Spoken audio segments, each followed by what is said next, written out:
All right, what's going on? How y'all doing? Today, really quick, we're going to talk about some terminology. It's getting to a point where we have to be inquisitive and inquire specifically, learn to ask specific questions and not just let politicians and leaders throw around words and phrases without understanding what they mean. What's your intent by it? Describe who it applies to. So one thing that you always hear is whenever politicians talk, we talk infrastructure and sustainability. Infrastructure and sustainability, right?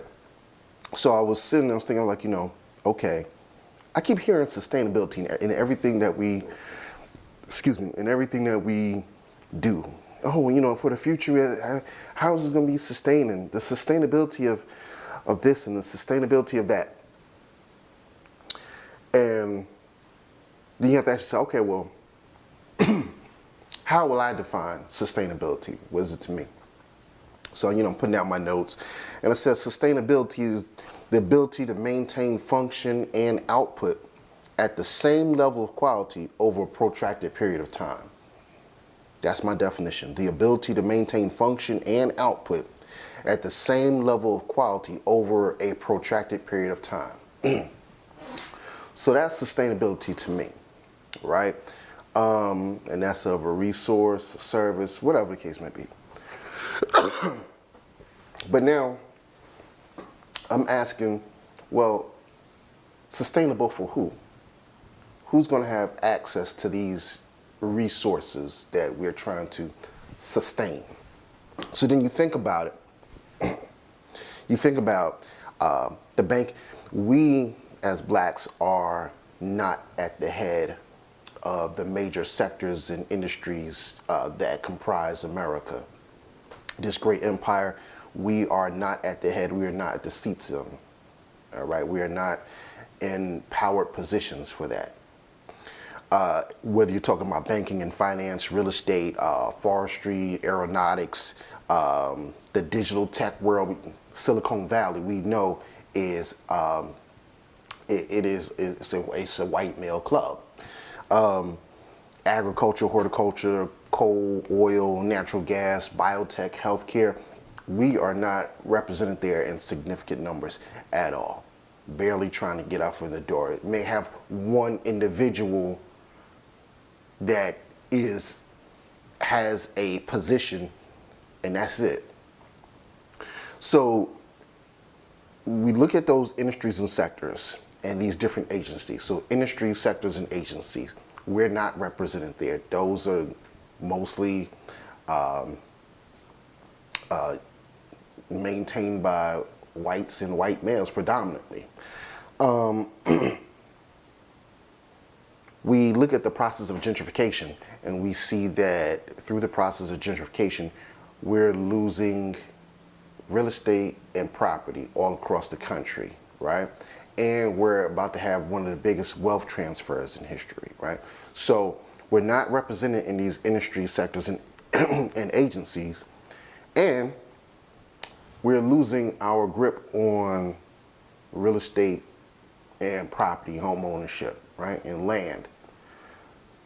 So when we talk about sustaining these resources, who are we sustaining them for?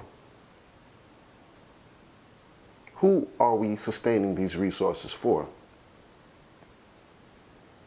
If we're not in these positions of power in significant numbers and representation, nor do we have the land and real estate and property to keep up and have, knowing that there's always a constant struggle to keep equality for us, to get representation for us. Every time you turn around, you see some state trying to erase people off ballots. You see them opening private prisons to over-incarcerate us. You have to ask yourself, who are we sustaining these resources for? The answer is you're sustaining it.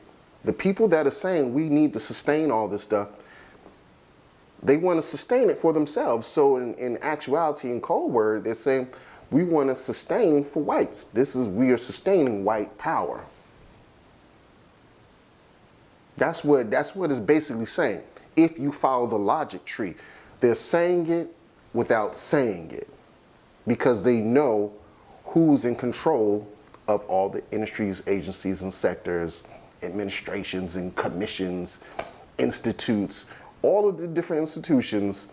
We know who runs these. And we know who runs and controls all these resources, the natural resources and all of it. We know who control that. It's not us.